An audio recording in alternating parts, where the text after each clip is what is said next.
313. تو اللہ نے کہا جنہوں نے پی لیا نا گھر جاؤ،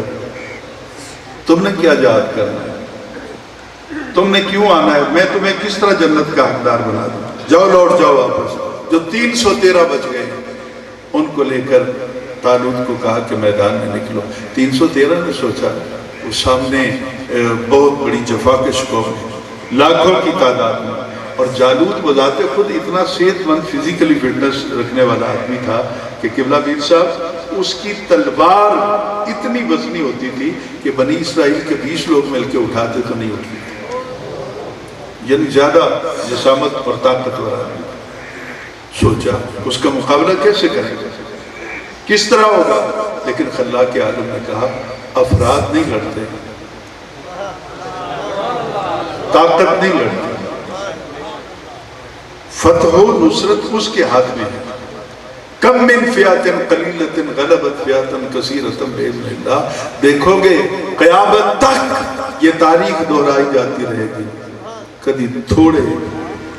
زیادہ دوتے غالب آ جاتے ہیں باذن اللہ، کہ تھوڑے دے نال اس دا اذن شامل ہوتا ہے، اس دی رضامندی شامل ہوتا ہے. اب حضور والا جب میدان میں نکلے نا تو حضرت داؤد علیہ السلام 11 سال کے تھے، وہ بھی اس لشکر میں شامل تھے.